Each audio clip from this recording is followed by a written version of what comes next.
Pas tout à fait. Ah, tiens, ça marche. Good morning, everybody. Good morning. Speaking in English, good for you. Moi, j'ai changé d'école récemment, puis ça veut dire que je vais probablement vous parler en anglais plus souvent que d'habitude. Ça m'arrive tout le temps déjà. Hein? Donc, je vous change dans vos habitudes ce matin. On fait tout ça à l'envers. Puis on va faire ça une fois par mois d'ici décembre 2023. Je veux vous remercier pour votre patience, pour notre monde de Trois-Rivières et nos filles d'à côté qui sont arrivées en retard. Ils sont même pas là. Alors, je veux les écœurer, mais ils sont même pas là. Oh, ils sont là! Good, parfait. Good, vous êtes là, vous êtes installés. Je peux commencer maintenant? Merveilleux. Donc, Paul, on peut mettre la projection, puis on va partir ça. Donc, moi, je change vos habitudes à matin, puis une fois par mois, d'ici décembre 2023, je fais une série que j'ai cherchée. C'est vraiment drôle parce que j'ai un document ouvert dans mon Google Drive depuis longtemps qui s'appelle Liturgie, et entre parenthèses, c'est écrit, faut trouver un meilleur nom. Fait que là, depuis 18 mois, je cherche, mais j'en ai pas trouvé. Donc, moi, je vais prendre la parole, puis probablement, ça va être le Will Pugh Show avec moi tout seul. Pour un, ça donne un petit break à plusieurs personnes, puis deux, ça me permet de vous communiquer un paquet de choses, même au monde qui travaille avec moi. Annie, peux-tu me passer mes notes, parce que je peux aller pas bien loin sans les avoir. D'accord? Donc, vois-tu, nous autres, on a plein de nouveautés dans notre... Église, dans nos habitudes de faire. Hein? Là, on a de plus en plus des lectures bibliques, des prières, des gens qui viennent en avant. On a des prières lues, écrites d'avance, puis lues. Il n'y avait pas ça il y a 10 ans, hein, me semble, quand l'Église a été fondée. Hein? Et là, des fois, on peut dire, c'est inhabituel, c'est incompréhensible des fois. Qu'est-ce qu'on fait? Pourquoi on ferait ça? J'ai écrit routinier, peut-être même. Puis j'ai entendu des gens dire, ça coupe l'expérience. Tu sais, on est en train de louer, puis là, on vient une lecture de la parole de Dieu, puis ça coupe la louange, on dirait. Tu sais, il y a un paquet d'affaires. Puis on se gratte la tête parce que j'imagine qu'on dit, William, il n'est pas con. Ça reste à confirmer. Il y a ceux qui me connaissent depuis le plus longtemps. Oups. On a deux, par exemple. Mais c'est correct. Donc, on peut bien se poser la question, pourquoi on fait tout ça comme ça? Ou qu'est-ce qu'on fait? Pourquoi ça? Pourquoi de même? Moi, je commencerai par vous dire, pourquoi faire différemment? On a toutes des habitudes. Au Québec, là, on a toutes grandi avec une idée au moins de c'est quoi l'Église. Si c'est pas une Église évangélique, c'est une Église catholique. Puis on vient pas neutre dans cette chose-là. Mais pourquoi faire n'importe quoi? Pourquoi chanter? Pourquoi louer? Pourquoi prier? Pourquoi juste chanter? Pourquoi juste prier? Pourquoi? Je ne sais pas. Hein? Donc, bon. C'est quoi le but du culte? Qu'est-ce qu'on veut faire? Il y en a qui vont me dire, bien, c'est de venir louer. C'est sûr que ça vient aussi avec une certaine imagination, une image de c'est quoi louer. De célébrer, d'adorer. Souvent, ce qu'on parle dans ce cas-là, c'est une expérience de louange. On veut vivre quelque chose à travers, souvent, les chants, les paroles, mais aussi la musique, puis la grande chorale qui est à l'assemblée. Puis, on veut vivre une expérience. C'est-tu ça le but principal? Pourquoi on vient? Ça se peut pour toi que ça le soit. Ensuite, il y en a d'autres qui vont me dire, c'est pour servir. Je ne sais pas si ça se voit bien, hein? Ouais, on lave un pied dégueu. Puis il y en a qui vont dire, c'est pour servir, on vient pour servir l'un l'autre. C'est super de bonnes choses. La Bible Dieu nous appelle à servir l'un l'autre. C'est vrai qu'on devrait venir dans la communauté dans le but de servir ceux qui sont autour de nous. On devrait aussi sortir de la communauté pour servir ceux qui sont autour de nous. Je pourrais dire, quand on parle de la louange, j'ai oublié, mais la vie est supposée être une offrande d'adoration à Dieu aussi. Mon travail devrait l'être, toute mon expérience. Donc, pourquoi on vient ensemble? Je trouve que la Bible donne une réponse très claire, que moi, je vais très, très, très raccourcir, en un petit verset que Paul écrit à Corinthiens. Puis il dit que tout s'efface pour l'édification.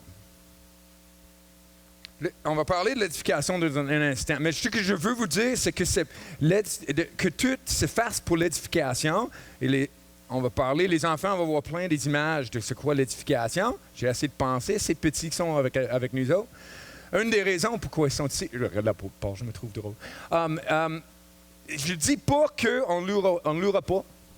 Je ne dis pas qu'on ne donnera pas. Je ne dis pas qu'on ne servira pas. Mais faire tout ça dans un but autre est un peu différent que faire tout ça pour faire tout ça. Tu vois-tu? Ça peut nous arriver de venir à l'Église avec nos habitudes puis faire des choses parce que c'est ça qu'on fait. Hein? Alors, je dis, je vous dérange dans vos habitudes avec commencer par une prédication. C'est étrange, hein? Moi, je trouve ça étrange de vous voir tout là de même, puis de dire, on n'a pas chanté, on n'a pas prié, on n'a pas rien fait. Là. C'est net, fait, sec de même. Tu sais? Mais on le fait dans un but qui est choisi. Si jamais vous n'êtes pas convaincu et vous dites, William, c'est excessif un peu ce que tu dis là, que le vrai but, c'est l'édification, bien, lis la Bible. Mais ça, c'est un peu arrogant peut-être comme réponse. Mais j'ai une suggestion. C'est en anglais, malheureusement, mais Worship by the Book de D.A. Carson. Carson, c'est un gars, moi, je n'obstine pas avec. Et il rend très, très clair. Et les 3 autres auteurs décrivent toute la gang que c'est clair, clair, clair dans la Bible que le vrai but du culte, le temps qu'on passe ensemble, le vrai but derrière tout ça, c'est l'édification. OK? Mais vous dites... Moi, j'imagine le pauvre petit-là dans ses bras de son grand-papa, grand-papa. Il dit édification, c'est un grand mot, ça, hein? Un grand mot. Sais-tu comment l'écrire? Moi, j'avais la misère à l'écrire moi-même. Bon, édification, édifier. Ben, c'est de construire. C'est dommage que Charles ne soit pas là le matin. Charles m'a prêté des photos. Moi, je n'étais pas là pour les prendre, mais Charles, il y en avait. Il y en a-tu qui se souviennent de ça? Il y en a quelques-uns qui sont dans les photos, hein? C'est ici. Pour ceux qui ne reconnaissent pas, là, je ne sais pas exactement où sur le terrain qu'ils vont, puis Rosaire, ils sont. Et on a des madames ici. Je pense que c'est Lise. C'est-tu Lise, ça? Non, Mary-Paul, je pense. Je ne sais pas. C'est dur à dire. Mais édifier, c'est construire. Puis il y en a qui ont passé du temps à construire ce lieu de culte, cette bâtisse dans laquelle on se rencontre. C'est... construire quelque chose. C'est aussi, on construit, mais on construit en formant, en s'entraînant. Ça fait partie de notre idée, là, c'est d'entraîner les gens. Maintenant, il doit y avoir des gens qui jouent au soccer ici. Y en a-tu qui jouent au soccer? Vous autres, vous jouez-tu au soccer? Non? Ils jouent à quoi? Ils jouent à quoi? Du ballet. Karaté. OK, ça c'est bon, ça aussi. Ha! Mais ça a de l'air que le judo, c'est mieux. OK, d'accord. Oh boy, whoops! Il y en a madame est dans le trouble. Le judoman vient de se faire appeler un karatéman. Il n'aime pas ça. Bon, mais on vient pour former, pour s'entraîner. Tu sais, on ne va pas à une game de soccer, une pratique de soccer dans un but de gagner. Right? On ne va pas dans une pratique de soccer dans le but de battre l'autre. Excuse-moi, René, je me promène, hein? OK. Je vais m'installer ici, puis je vais donner une zone des 2 speakers. Marche-tu? C'est correct ici? Parce que je vais zone là. Parfait. Bon. OK. Donc, ce que je trouve, si on met ça, c'est l'idée de former, de s'entraîner. Moi, comme directeur de louange, comme directeur de groupe de louange, comme directeur de ce comité, de cette direction-là, avec le conseil, nous croyons que l'édification qu'on veut faire à l'Église, c'est de s'entraîner dans des choses. On vient à l'Église pour pratiquer ensemble. Pas des crochets, et pas des tirs, et pas des blocs, pas des lancers. OK? On vient pratiquer des choses. Donc, on veut vous enseigner des concepts qui sont importants à comprendre, des tactiques, des façons de faire. On veut pratiquer ensemble des habiletés, des techniques personnelles en lien avec la vie spirituelle, la vie chrétienne. Puis, on veut vous entraîner en tant qu'équipe, en tant que groupe, de le faire ensemble, pour être capable de travailler ensemble. Comme une équipe de soccer, qu'on apprend que l'un, quand il se tombe dans le coin, il est dans le trouble. Je vais aller l'aider. Puis l'autre, pour dire, il vire vers le but, la meilleure chose que je peux faire, c'est distraire les défenseurs. Hein? Puis on comprend ensemble comment que ça marche.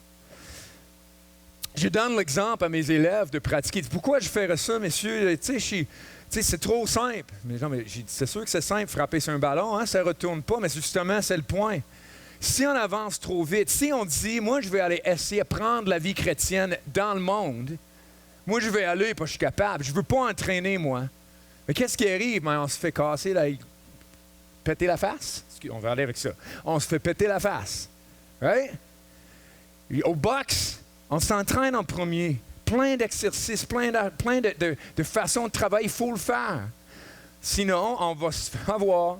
Puis c'est le même pour la vie chrétienne. On veut travailler pour apprendre ensemble comment faire face à tout ce qu'on va voir en dehors. Mais on ne veut pas juste l'apprendre, on veut le pratiquer. Et ça, vous allez voir à travers chacun des dimanches de cette série-là, qu'est-ce qu'on veut pratiquer? Quel genre d'attitude, de disposition de cœur qu'on veut pratiquer? Des attitudes, des habitudes, par le modelage et par des expériences. Et c'est un processus, pas une destination. OK? Je pense que la maturité spirituelle, c'est pas quelque chose que quelqu'un dit, moi, je suis arrivé pour tout de bon. Ça va être comme ça. Moi, je suis mature, c'est fini. C'est un processus dans lequel on grandit toujours.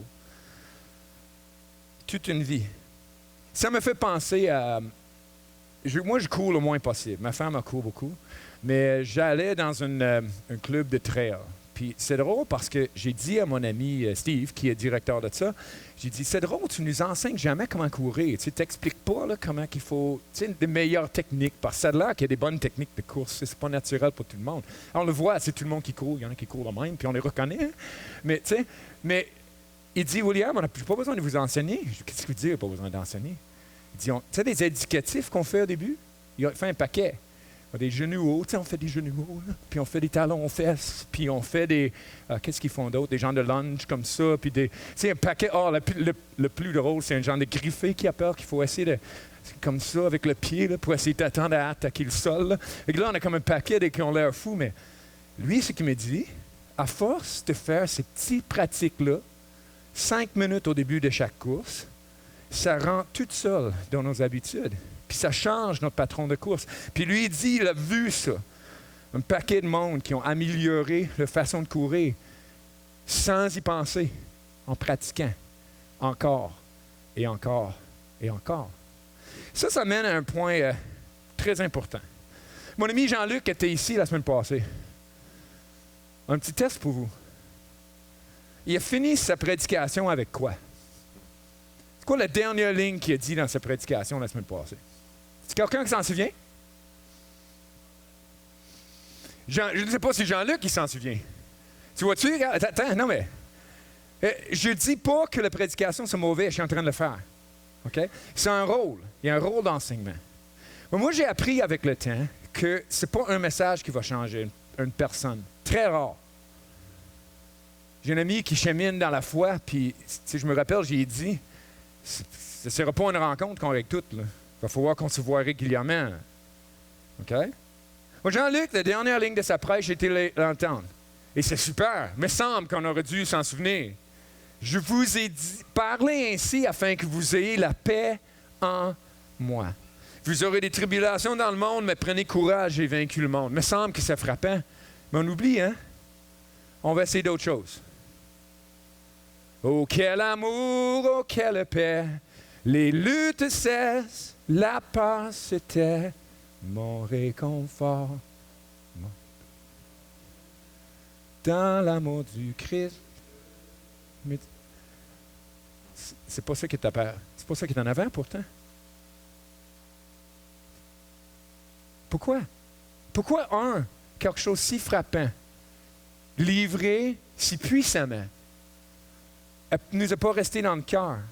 Mais les paroles de ce chant, j'ai bien choisi mon chant aussi, là. C'est pas n'importe quoi que je vous ai fait chanter.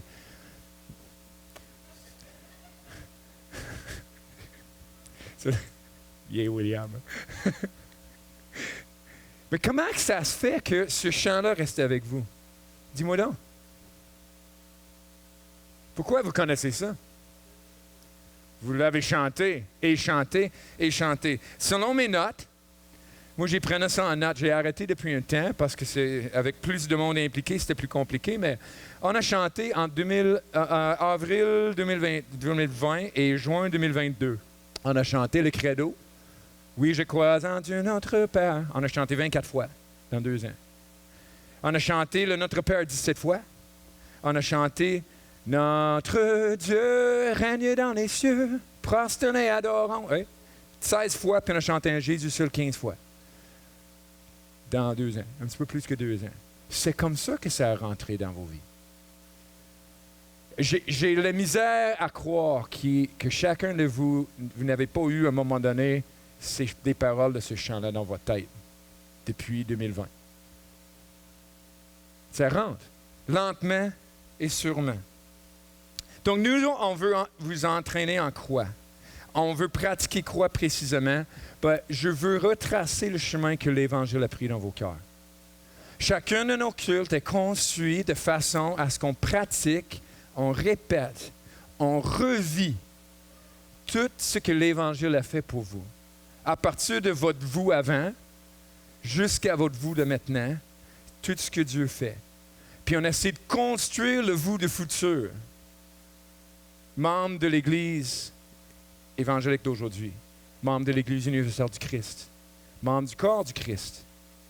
C'est ça qu'on essaie de faire. On construit quelque chose. On retrace le chemin que l'Évangile a tracé dans votre cœur. Donc, ça nous amène vraiment. Tout ça, c'est une introduction à ma série. Ça devrait être plus court les prochaines fois. Mais c'est quoi la première chose que Dieu a fait dans votre vie? Moi, il m'a donné une famille croyante, là, que j'étais dedans. J'ai grandi dans un contexte, vous peut-être pareil, vous peut-être différemment. Mais selon ma compréhension de l'Évangile, la toute première chose qui s'est arrivée, c'est que Dieu s'est révélé à moi. Dieu s'est présenté. On chante souvent des chants comme « Dans la noirceur, dans le mal, dans ma misère, j'ai crié à Dieu ». Mais en fait, c'est Dieu qui faisait longtemps là, qui nous dirigeait. C'est Dieu longtemps qui nous amenait à cette place-là où il pouvait se révéler à nous. C'est pour ça, d'ailleurs, qu'on commence le culte souvent avec une lecture biblique, souvent d'un psaume, dans lequel on veut vous rappeler. On veut vous rappeler que c'est Dieu qui vous a attiré vers lui. C'est Dieu qui vous a appelé à sa louange. C'est Dieu qui vous a invité à faire partie de son peuple. Et que c'est Dieu qui nous convoque à sa parole et à sa table. Je pourrais décrire d'autres choses, mais c'est parce que je veux des phrases qui sont raisonnablement longues. Et dans la tradition de l'Église, c'est comme ça qu'on le voit. Les 2 éléments majeurs, la communion, le repas de Seigneur, puis la prédication, sont les 2 éléments majeurs. Donc, c'est le premier de nos habitudes et le premier des choses. Moi, j'aimerais ça, vous mettez ça dans votre tête. Moi, j'essaie de vous faire vivre un moment d'émotion avec tout ça, mais on va arrêter de mesurer de quoi. Dites après moi, venez à moi. Venez à moi. On va essayer, nous, de penser de le dire régulièrement au début de nos cultes. Comme Jésus a dit, venez à moi, le psaume 46 dit, louez l'Éternel. Vous voyez? Parce qu'on veut vous rappeler cet élément-là, que c'est Dieu qui vous a convaincu. Ce n'est pas toi à convoquer. Ce n'est pas vous qui ont mis votre alarme un matin pour décider de venir à l'Église parce que vous êtes sage et vous avez des bonnes idées. Parce que vous savez comment que ça marche, vous. Non, c'est Dieu qui savait qu'est-ce qu'il faisait. Puis il s'est appelé un peuple, il s'est formé un peuple en dehors du monde, puis il les rassemble ensemble. Lui le fait. Et nous venons en convocation de sa part. J'ai reçu ce courriel de le syndicat de l'enseignement des vieilles forges. Madame, messieurs, convocation à l'Assemblée générale à tous les membres du SEVF. Convocation. Est-ce que vous pensez que j'ai été là-bas et je dis, ben moi, là, je pense qu'on commencerait par parler de la paix des enseignants. Pensez-vous que c'est comme ça que ça marche? Tu sais, quand ton père t'appelle et dit, viens t'en ici, là. C'était le temps pour toi de dire, papa, j'aimerais ça avoir un popsicle. Marches-tu? J'espère que non. C'est risque de mal aller, hein? Hein? Quand maman dit, Thomas, ici, hein? Tu dis, Maman, c'est parce que tu n'as pas fait le ménage dans ma chambre. Non, je pense pas que c'est une bonne idée. Quand tu es convoqué, ben, c'est pour écouter. C'est parce que quelqu'un d'autre a établi un programme. C'est là que j'aimerais ça qu'on... regarde, j'ai un verset pour vous avec ça. J'ai choisi un, et puis on va l'utiliser toutes les semaines. À chaque mois, chaque semaine du mois que je fais ce message-là, ça va être le même qu'on va utiliser pour vous aider. Donc, comme Jésus a dit « Venez à moi », l'Apocalypse 19, dans sa vision, j'envoie une voix qui sort du trône et qui dit « Louez notre Dieu, vous tous ses serviteurs, vous qui le craignez petit et grand. Alléluia, car le Seigneur Dieu, le Tout-Puissant, a établi son règne. » OK, ça va être un rappel pour vous. Bon, une convocation pour le programme de Dieu. L'édification, ça vous dérange? Quand on travaille pour l'édification, tu veux une expérience de louange, toi? OK, je comprends que tu veux ça. Mais moi, j'essaie de faire le travail que j'ai compris. Moi, j'ai compris que Dieu m'a donné à faire. Je suis le président de l'Assemblée. Dieu m'a donné un programme, puis on va essayer de vous donner une expérience louange, pas mauvais, mais dans un cadre pour l'édification. Puis si vous voulez vivre l'expérience, ben, voyagez, cheminez avec moi, avec l'Évangile à travers vos cœurs, en rappelant que c'est Dieu qui nous a convoqués ici. Puis la louange, c'est ce que lui pense que c'est, pas ce qu'on veut que ça le soit nous. Les gens de l'Église vous dérangent. L'autre à côté, là, te fatigue, là.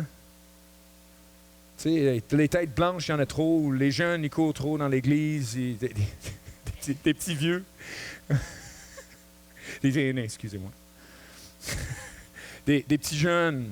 L'autre, la famille, que le jeune, ça dérange. Les ados qui arrivent en retard, qui sont sur le sel. Ça vous dérange, ça. L'autre qui ne fait pas tes activités que tu aimerais. Toi, tu pars ton groupe, puis il ne vient pas, puis ils ne sont pas appliqués dans l'Église, eux autres. Ils ne font jamais tout ce qu'on veut. OK. Mais ce n'est pas leur programme à eux. Hein? Mais plus que ça encore, je dirais, it's not your party. C'est pas ta partie à toi. C'est Dieu. Dieu vous a convoqué ici. Dieu a convoqué l'autre, ton frère, avec toi. C'est un frère pour qui le Christ est mort, que le Seigneur, son Seigneur, lui a convoqué ici. Pour l'édification. Il est là à cause de toi. Peut-être tu l'énerves autant. Hein? Mais c'est là pour un travail. Dieu veut qu'on apprenne, qu'on grandisse à travers ça. Rappelle-toi, quand vous pensez à l'attitude et à la culture, bien, Dieu veut construire une culture évangélique ensemble. Puis je pense qu'il le fait en nous rappelant que c'est lui qui nous convoque. Ensuite, j'ai un deuxième petit point pour vous. Parce qu'une fois qu'on se rend compte de ça, on va avoir un deuxième. Rappelle-nous ta présence. Nous voulons affirmer devant Dieu sa promesse d'être présent parmi nous par son esprit. Nous voulons prendre le temps de reconnaître que si Dieu nous a convoqués ici, ben, il a promis d'être là avec nous. Présent, actif. Puis on veut affirmer sa promesse. Puis pour ça, nous prions une prière. Donc très souvent, après la lecture du psaume, on va avoir une prière dans laquelle on cherche à se rappeler ce fait-là que Dieu est présent parmi nous. Mais Dieu est présent parmi nous avec, une promesse de sa présence. Excusez-moi parce que j'ai la prière, mais pas là, puis pas là. Fait que je vais chercher pour ça pendant que je vous parle. C'est une promesse, puis c'est merveilleux cette promesse-là, de savoir que Dieu va être présent avec nous. C'est quelque chose, c'est-à-dire il y a toujours un de plus que le nombre qu'on voit. Parce que Dieu est présent parmi son peuple. C'est quand même quelque chose. Il est là avec sa puissance pour prendre la prédication de la parole et l'appliquer à vos cœurs. Il est là avec sa présence dans le pain, dans le vin, dans la communion. Il est là, former un corps de tous ces corps divers qu'on a ensemble, divers. OK? Mais c'est aussi, je trouve, un avertissement. Dieu, le Dieu saint, le Dieu uni, unique, est présent parmi nous. C'est pour ça que j'ai pris une vieille prière des années, je crois que ça date en 2011, 100 quelque chose. Ça a été retravaillé et refait, mais qui a été prié dans des congrégations à travers des siècles maintenant. mais qui nous rappelle. Et on va utiliser le même. J'ai décidé de prendre de quoi d'historique. Les paroles sont meilleures que les miennes. Puis on va faire le même. Mais c'est pour vous rappeler cette richesse, la présence de Dieu. C'est une promesse, mais avec un avertissement. C'est dit Dieu de miséricorde, nous confessons. Non, c'est pas lui, excuse-moi. C'est lui. Dieu Tout-Puissant. Tu pénètres le cœur de tout homme. Tu connais les désirs de chacun et rien ne te reste caché.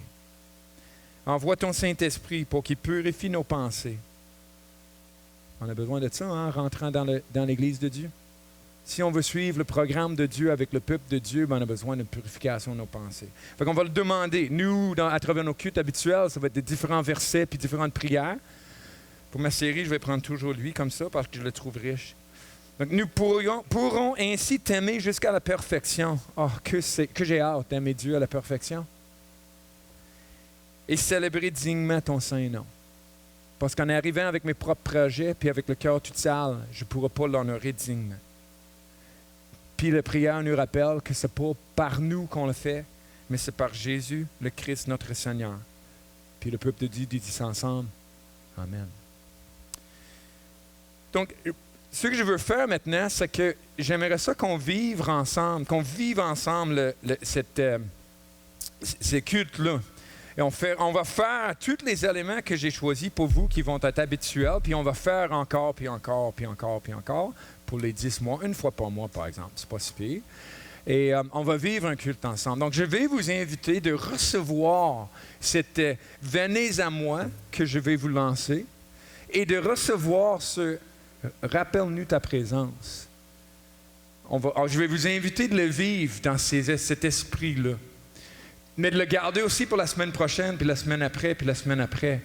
Que c'est comme ça qu'on construit nos cultes, nous. OK? Donc, on y va? Vous êtes prêts? Je vais transférer vers l'autre micro, mon François. Donc, pour nous rappeler, comme Jésus a dit, venez à moi. On va lire ensemble le texte Apocalypse 19. Si vous voulez vous lever pour la lecture de la parole de Dieu, j'aimerais ça. De toute façon, on va chanter dans pas long. On ne reste pas pour Dieu. Donc, une voix sortie du trône. Louez notre Dieu, vous tous ses serviteurs, vous qui le craignez, petits et grands. Alléluia, car le Seigneur Dieu, le Tout-Puissant, a établi son règne. Nous prions ensemble pour nous rappeler la présence, affirmer ensemble la présence de Dieu parmi nous. Prions. Dieu Tout-Puissant, tu pénètres le cœur de tout homme. Tu connais les désirs de chacun et rien ne te reste caché. Envoie ton Saint-Esprit pour qu'il purifie nos pensées. Nous pourrons ainsi t'aimer jusqu'à la perfection et célébrer dignement ton saint nom. Par Jésus-Christ, notre Seigneur. Amen. On va chanter ensemble. Vous, créatures du grand Dieu, je vous invite par ce chant que l'hymne de la terre aux cieux nous unisse ensemble, nous avec tous les croyants de tout l'espace, de tous les temps. Chantons avec moi. Vous, créatures du grand Dieu, l'hymne de la terre aux cieux, vous unissent, vous, clair soleil au rayon d'or, lune qui brille quand tu dors, chantez gloire,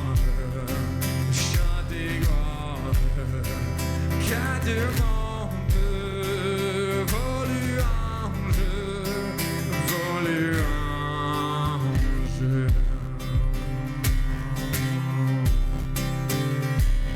Vous, car vous brûlez la pitié,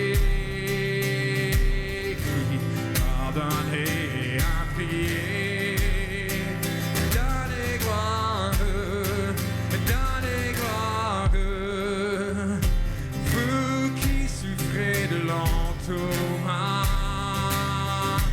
et les portez au Tout-Puissant,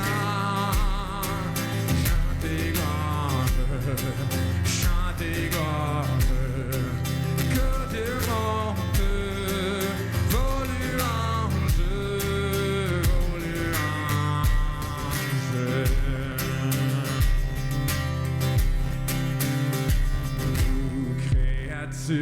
d'un seul cœur.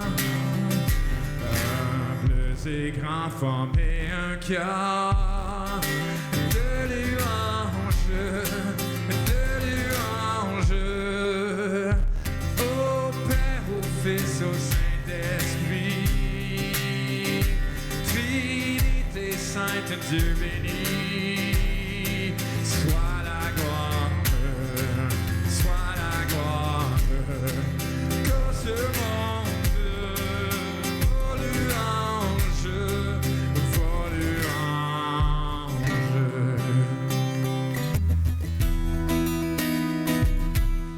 Bénissons Dieu notre roi, le puissant roi de gloire. Bénissons Dieu notre roi, le puissant roi de gloire. Des peines de sang célébrant la mémoire. Et quand tu lieux se mêler dans les cieux de des chants de louange. Bénissons Dieu notre roi dont la main étendue porte ses faibles enfants comme l'aigle en la nuit.